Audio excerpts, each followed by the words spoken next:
ಮೋಡ ಬಿತ್ತನೆ ಕಾರ್ಯಕ್ರಮ ಹಾವೇರಿ ಜಿಲ್ಲೆಯಾದ್ಯಂತ ಈಗ ಪ್ರಕಾಶ್ ಪಯೋಡ್ರು ಮಾಡಿರ್ತಕ್ಕಂಥದ್ದು ಮಾತಾಡಿಸ್ತಾನೆ ಸರ್. ಮೋಡ ಬಿತ್ತನೆ ಕಾರ್ಯಕ್ರಮ ಸಾಕಷ್ಟು ಬೇರೆ ಬೇರೆ ಜಿಲ್ಲೆಗೂ ಕೂಡ ತಾವು ಒಂದು ಪ್ರೇರಣೆ ಆದ್ರಿ ಸರ್, ಏನು ಹೇಳ್ತೀರಿ ಸರ್ ಇದ್ರ ಬಗ್ಗೆ? ಇದು ಮೊದಲ ಬಾರಿ ಅಲ್ಲ. ಯಾವಾಗ ನಮ್ಮ ಜಿಲ್ಲೆಗೆ ಬರಗಾಲ ಬಂದಿತ್ತು, ಇಂದು 2015ರಲ್ಲೂ ಕೂಡ ಬರಗಾಲ ಬಂದಾಗ ನಾನು ಮಾಡಿದ್ದೆ. 2023 ಬರಗಾಲದಲ್ಲೂ ನಾನು 3 ದಿನಗಳ ಕಾಲ ಹಾವೇರಿ ಜಿಲ್ಲೆಗೆ ಮೋಡ ಬಿತ್ತನೆ ಮಾಡಿದ್ದೆ. 2023ರಲ್ಲಿ ನಾನು ಮಾಡಿದ್ದು ನೋಡಿ ಸತೀಶ್ ಜಾರಕಿಹೊಳಿ ಸಾಹೇಬರು ನೀವು ಬೆಳಗಾಮಕ್ಕೂ ಮಾಡಬೇಕು ಅಂತೇಳಿ ಅವ್ರ ಖರ್ಚಲ್ಲಿ ಬೆಳಗಾಮಲ್ಲೂ ಕೂಡ ಮಾಡಿದ್ವಿ. ಅದೇ ರೀತಿ ಬೆಳಗಾಂ ಆದ ತಕ್ಷಣ ರಾಯಚೂರು ಜಿಲ್ಲೆಗೆ ಬೋಸರಾಜ್ ಸಾಹೇಬರು ನಮ್ಮ ಜಿಲ್ಲೆಗೂ ಮಾಡಪ್ಪ ಅಂಥೇಳಿ ಅವ್ರ ಖರ್ಚಲ್ಲಿ ಅಲ್ಲೂ ಕೂಡ ಮಾಡಿ ನಾವು ಪ್ರಯತ್ನ ಮಾಡ್ಕೊತ ಇದ್ವಿ. ಹೀಗಾಗಿ ಮೋಡ ಬಿತ್ತನೆಯಿಂದ ಒಂದು ಸಣ್ಣ ಅಳಿಲು ಸೇವೆ ನಮ್ಮ ರೈತರಿಗೆ ನಾವು ಮಾಡಬೇಕು ಅನ್ನೋ ಇಚ್ಛೆಯಿಂದ ನಾವು 6 ಜನ ಶಾಸಕರು ಮತ್ತು ನಮ್ಮ MP ಕ್ಯಾಂಡಿಡೇಟು ಆನಂದ್ ಅವರು ಸೇರಿಕೊಂಡು ನಾವು 7 ಜನ ಸೇರಿಕೊಂಡು ನಾವು ಹಾವೇರಿ ಜಿಲ್ಲೆಗೆ ಮೋಡ ಬಿತ್ತನೆ ಮಾಡ್ತಾಯಿದ್ವಿ. ಯಾಕಂದರೆ ಈಗ ರೈತ ಬೆಳೆದಂಥ ಬೆಳೆಗೆ ಯಾಕಂದ್ರೆ ಸಾಕಷ್ಟು ಮಳೆ ಇಲ್ಲಾರ್ದು ಸಾಕಷ್ಟು ನಲುಗ್ತಾ ಇದ್ದಾನೆ ಸರ್. ಯಾಕಂದ್ರೆ ಸಾಕಷ್ಟು ಎಲ್ಲೋ ಒಂದು ಕಡೆ ಆಸರೆ ಆಗುತ್ತೆ ಅಂತ ನೋಡಿ. ನಮ್ಮ ಹಾವೇರಿ ಜಿಲ್ಲೆಯಲ್ಲಿ 92% ಸೋಯಿಂಗ್ ಆಗಿಬಿಟ್ಟಿದೆ. ಬಿತ್ತನೆ 92% ಆಗಿದೆ. ಬೆಳೆಗೆ ಹಾಯ್ಬೇಕೀಗ.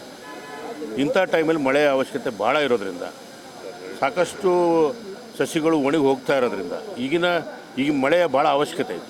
ಆದ್ದರಿಂದ ನಾವು ಸರ್ಕಾರ ಮೋಡ ಬಿತ್ತನೆ ಮಾಡಲಿ ಅಂತ ಕಾಯ್ದೇ ಹಾವೇರಿ ಜಿಲ್ಲೆಗೆ ನಮ್ಮ ರೈತರಿಗಾರ ನಾವು ನ್ಯಾಯ ಕೊಡೋಣ ಅನ್ನೋ ರೀತಿಯಲ್ಲಿ ಒಂದು ನಮ್ಮ 7 ಜನರ ಅಳಿಲು ಸೇವೆ.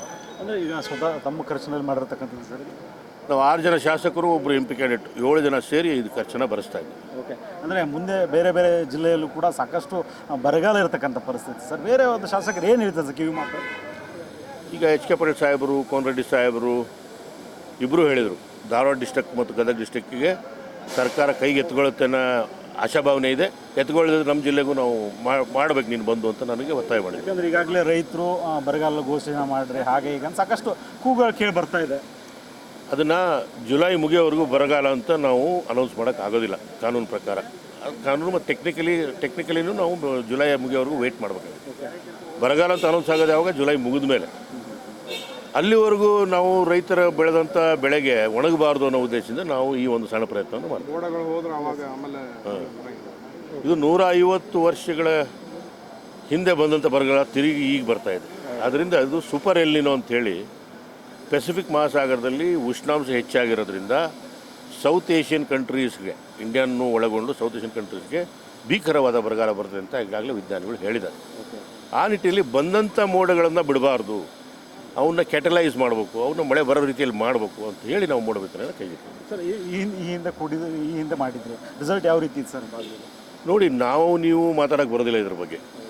ಯಾಕಂದರೆ ನಾನು ಇಂಜಿನಿಯರ್ ಇರ್ಬೋದು, ಆದರೆ ಈ ಏನು ಕ್ಲೌಡ್ ಫಿಸಿಕ್ಸ್ ಅಂತ ಹೇಳ್ತಾರೆ, ಇದು ಬೇರೆ ಸಬ್ಜೆಕ್ಟ್.